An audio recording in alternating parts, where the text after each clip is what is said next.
Hello everybody and welcome to the next video covering Monsters in Van Richten's Guide to Ravenloft, and we will be talking about Starspawn Emissary, which are the things of nightmares. Todd, can you please try to describe a Starspawn to someone who might have never heard of these things before? It's basically the thing. So it's the scariest version of the Starspawn you could ever imagine. It's the most dangerous of them all, in my opinion. They have two forms. There's the lesser form and the greater form. If you kill the lesser form, it then becomes bigger. They can appear in their lesser form to be anything. So they could pretend to be a bunny, a wolf, a regular humanoid.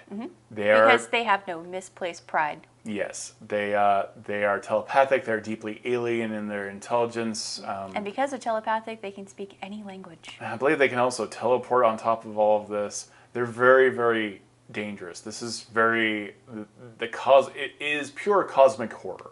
It is an alien that you cannot understand, that you cannot reason with, that has a lot of different abilities. The fact that it can be small is terrifying. That you would never know that maybe your pet rabbit was in fact a Starspawn emissary, right? Or a puppy was. That makes sense. Or something cute or adorable. These things could be deeply manipulative to get themselves into the party. They could be pretending to be an owl bear or a flump you do not know. Or even perhaps maybe someone you knew. This is a huge threat because this is a endgame monster. It has a massive CR rating. It is hyper dangerous. And once it becomes the greater Starspawn, after it sheds itself of its lesser form, it has just weird, wacky things. It kind of shatters your perception of reality by becoming this amalgamation. Yeah, it's just all teeth and limbs and eyes, and it becomes everything it's ever mimicked. It becomes this huge aberration that doesn't make any sense to the person who's fighting it. It's just so gross. The bile is amazing. So it can shoot bile.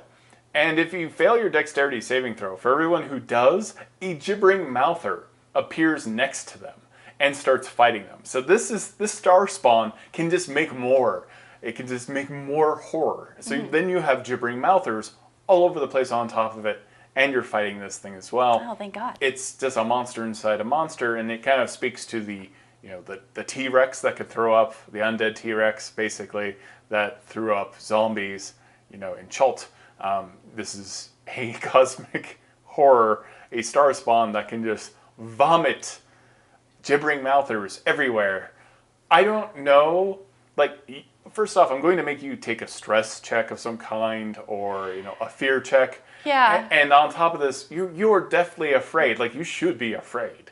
You're not going to make it out of this. I think this is actually my favorite monster so far, because even in a lesser form, its challenge rating is 19. Yeah. I mean, this is a rough. Yeah, this is a rough fight. You might not survive this one. It's a great end game boss, in my opinion. I think this is something that can be very crafty, very alien. It's a global threat, in many ways. And I hope that we can show artwork of this, because it is so terrifying. And it's just an amalgamation of teeth and faces of various creatures like pigs and rabbits and wolves. So this one also has legendary actions, including warp space, mind cloud, and attack. Yeah, it's a lot. So it can make the area around it suddenly warp it and cause it to be difficult terrain. It can just kind of shatter your sense of reality around it to attack you. If you weren't already confused by looking at it. Right. It can also teleport, which is what you want in a giant, huge aberration. And then it also can send out basically a giant kind of psionic attack as well, damaging people with a very high DC. This is the stuff of nightmares. Yeah, and I don't know if we've already mentioned this, but it is regenerative because it has something called aberrant rejuvenation. Yeah, so it's healing very quickly. It doesn't really have a core. Just takes a spa day. Yeah, it doesn't have any part of it that it just keeps on regrowing itself. It has legendary resistances as well. Thank you everybody for joining us in this episode about Starspawn emissaries. They are disturbing, and I cannot wait to encounter them and hopefully not die. And we'll see you in the next video. Yeah, and WizKids, let me know when you make the Starspawn Emissary so I can totally not buy it. I mean, at least that one you can like never paint it wrong, right? This is pretty similar. This is pretty gross. It's similar in the grossness factor. This is how I imagine it. This is kind of that level of body horror I would expect from a Starspawn Emissary. Yeah, I agree. So, thank you everyone for watching. Have a great day. Happy nightmares!